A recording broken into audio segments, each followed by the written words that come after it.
డబ్బు, అనారోగ్యం, ఉద్యోగం, వ్యాపారం, అప్పులతో బాధపడుతున్నారా? మీకోసమే లాంచ్ యువర్ ఫ్యూచర్ ప్రోగ్రామ్. నమస్తే, welcome back to Suman TV. Present మనతో పాటు ఉన్నారు పబ్లిక్ స్పీకర్ లక్ష్మీరమ్మ గారు. నమస్తే మ్యామ్. నమస్తే నవీన. మేడం, మరి బంగారం వెండి మీరు చూస్తున్నారో లేదో కానీ వెళ్ళిపోతుంది. నిన్నటికి నిన్న 1,40,000కి వెళ్ళింది. మళ్ళీ ఈరోజు కొంచెం తగ్గినట్టుంది, అంటే స్వల్పంగా తగ్గుతుంది, పెరుగుతుంది. మరి పండగ వస్తుంది, ఆడవాళ్ళు మరి పండగ వస్తుంది అంటే పెళ్ళిళ్ళు, పేరంటాలు ఇలాంటివి ఏమైనా ఉన్నాయంటే ఖచ్చితంగా దృష్టి ఎక్కడికి వెళ్తుందంటే బంగారం. ఏదైనా చిన్న కొంచెం అయితే 1 గ్రామ్ అయినా కొనుక్కోవాలి అనుకుంటారు కదా. మరి గోల్డ్ రేట్ ఇలా పెరిగిపోతూ ఉంటే మరి మన మైండ్ సెట్ ఎలా ఉంటుంది అంటారు? చాలా పెరిగింది. గ్రామ్ వచ్చేసి 13,500 ఎంత పెరిగిపోయింది ఇప్పుడు. అంటే 1,35,000 ప్లస్ ఉంది. 24 క్యారెట్స్. 24 క్యారెట్స్. అలాగే సిల్వర్ తీసుకుంటే 2,50,000 అంటే 2,50,000. మరి కొనగలరా అంటే మనం మాట్లాడుకున్నాం ఆల్రెడీ. కెపాసిటీ ఉన్న వాళ్ళు ఎప్పుడైనా కొనుక్కోవచ్చు, వాళ్ళ డబ్బు ఖర్చు అవ్వాలి కాబట్టి. అందరికీ ఉండదు కదా ఆ స్థాయి. అయితే ఇప్పుడు రూపాయి వాల్యూ కూడా చాలా తగ్గిపోయింది. తగ్గిపోయినప్పుడు మనము ఎంత డబ్బు పెట్టి కొనగలం ఆ గోల్డ్ని? మీరు ఎంత డబ్బు ఒక గోనె సంచులు తయారు చేసినా మీకు ఇంత గోల్డ్ వస్తుంది. అలాంటప్పుడు కొత్తగా అనలిస్టులు ఏం చెప్తున్నారంటే మనీ మీద ఇన్వెస్ట్ చేయమని చెప్తున్నారు. గతంలో కూడా నేను ఇదే చెప్పా పాత వీడియోలో.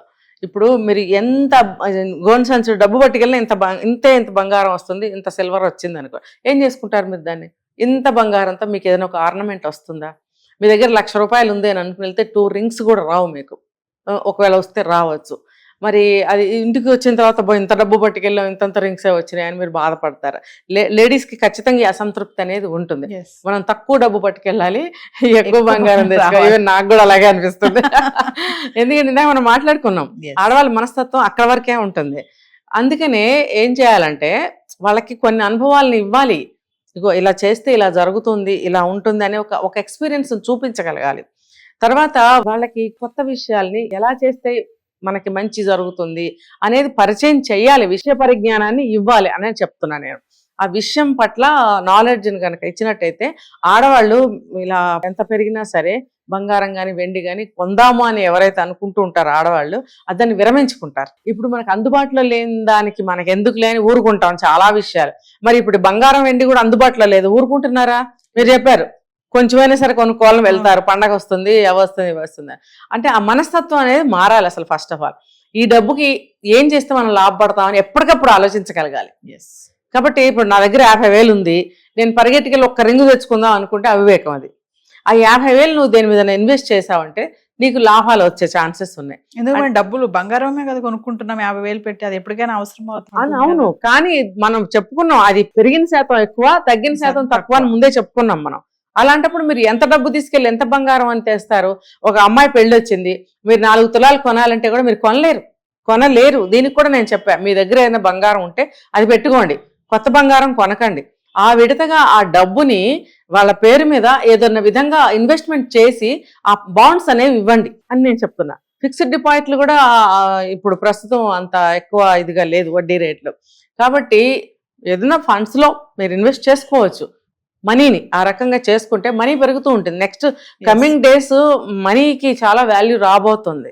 కాబట్టి ఆ మనీ ఇన్వెస్ట్ చేసుకుంటే మనకి మనీ పెరిగి కూర్చుంటుంది అక్కడ. మనం 1,00,000 రూపాయలు పెట్టాం అనుకోండి, మర్చిపోయాం అనుకోండి, ఒక 4-5 లక్షలు అయి కూర్చుంటుంది. అదే కానీ మీరు ఇప్పుడు 1,00,000 రూపాయలు పట్టుకెళ్తే ఎంతే కదా బంగారం వస్తుంది. దాన్ని ఏం చేస్తారు? ఎక్కువగా మెళ్ళ వేసుకోవాలని చూస్తాం మన ఆడవాళ్ళు. అది మెళ్ళ ఉండదు, చేతికి ఉంటుంది. ఏంటి లాభం ఏంటి? మీరు మెళ్ళది కొందామని వెళ్తే చేతికి వస్తుంది, మీకు అది ఆనందము లేదు, లాభము లేదు. అలాంటప్పుడు మనీ మీద ఇన్వెస్ట్ చేయగలగాలి ఆడవాళ్ళకి. ఇప్పుడు అదే నేను ఇందాక చెప్పింది, అదే ఆడవాళ్ళు మనీని సమర్థవంతంగా ఆర్థిక లావాదేవీలు చేయగలరు. ఇక్కడ ఉపయోగించాలి ఆ మైండ్ని. అదే మనం ఎంత అవివేకంగా ప్రవర్తిస్తున్నాం. కొంచెం ఇంత డబ్బు తీసుకెళ్ళి మనం కొంచెం వెండి బంగారం తెచ్చుకుంటున్నాం కదా, అలా కాదు, దీన్ని ఇన్వెస్ట్మెంట్ చేద్దాము. డబ్బుని ఇన్వెస్ట్మెంట్ చేస్తే మనకి ఎక్కువ డబ్బు అయి వస్తుంది. మీరు అన్నారు బాగా తగ్గింది అనుకోండి బంగారం, అంతగా కావాలంటే అప్పుడే వెళ్ళి కొనుక్కోవచ్చు. అంత ఎమర్జెన్సీ అయితే, లేదు ఆ వస్తువు మీద అంత మమకారం ఉంటే అప్పుడే కొనుక్కోవచ్చు. ఈ లోపల ఈ డబ్బు పెరుగుతుంది కదా. ఈ ఆలోచనలు చేయండి అని నేను ఆడవాళ్ళకి చెప్తున్నాను. పరిగెట్టుకెళ్ళి నగలకి చీరలకి పోయడం ఎందుకు? ఆ స్థాయి, ఆ స్తోమత అందరికీ ఉండదు. ఆ లేని వాళ్ళు కూడా, ఆ స్తోమత స్థాయి లేని వాళ్ళు కూడా డబ్బును దాచి ఇంత డబ్బు పట్టుకెళ్ళి ఇంత తెచ్చుకోవడం అవసరమా? ఇలా చేయండి, మీ ఆలోచనలు మార్చుకోండి. ఆలోచనలు మార్చుకొని ముందుకెళ్ళండి అని నేను చెప్తున్నాను. మరి చూసుకుంటే వెండి సంగతి మేడం, వెండి మరి 2,50,000 ఉంది కదా, చాలా మంది అంటున్నారు ఇప్పుడు ఇంకా ముందు ముందు బంగారం కంటే వెండికి ఎక్కువ వాల్యూ ఉంటుందని చెప్పేసి. మరి నిజంగా మన వాళ్ళు ఆడవాళ్ళు మరి వెండికి ఇంపార్టెన్స్ ఇస్తారంటారా? లేదు ఏదైనా వెండే బంగారం అని చెప్పేసి బంగారం వైపే వెళ్తారా? అంటే వెండి ఇంతంత కొనుక్కుని ఇంట్లో ఎక్కడ పెట్టుకుంటారు? దేనికి? ఇప్పుడు వెండి కంచాలు, వెండి పళ్ళాలు కొనుక్కుంటారు. ఏం చేస్తారు దాంతో?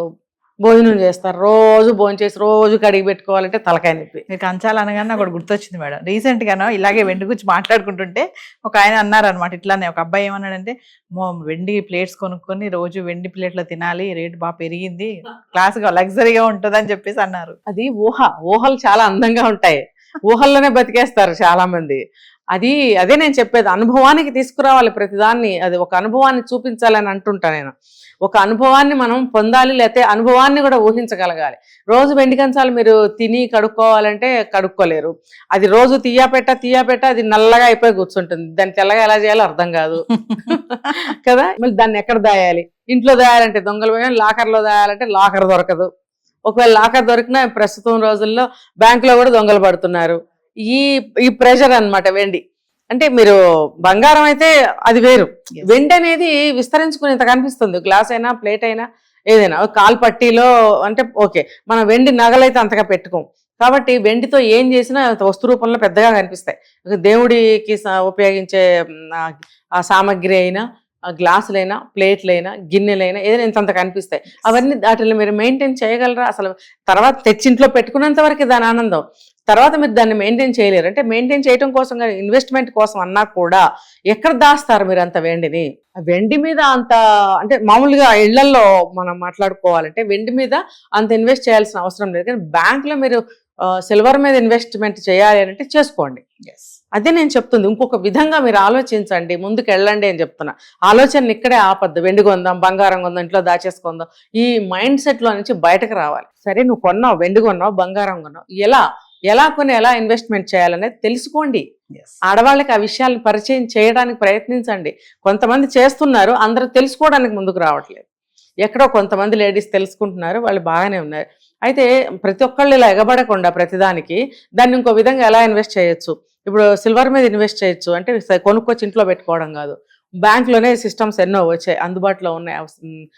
కొత్త స్కీములు వస్తున్నాయి, గోల్డ్ మీద కానీ సిల్వర్ మీద కానీ. అందరూ మోసాలు ఏమీ ఉండవు.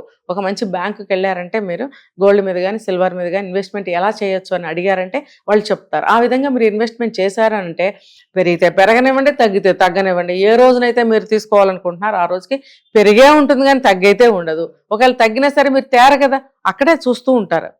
అక్కడ ఉంటుంది, అక్కడ అదొక లాకర్ లాగా ఉంటుంది, మీకేం నష్టం ఉండదు. కొన్నాళ్ళకి అది కూడా పెరగకుండా ఉంటుందా, మీకు లాభం రాకుండా ఉంటుందా? మీరు ఇంట్లో పెట్టుకుంటే నష్టమే కదా ఏ రకంగా చూసినా. సో ఇలా ఆలోచించగలగాలి. ఇంకా మోర్ డీటెయిల్స్ కోసం అయితే మీరు బ్యాంక్కి వెళ్ళి సంప్రదించినట్టయితే వాళ్ళు ఫుల్ డీటెయిల్స్ చెప్తారు.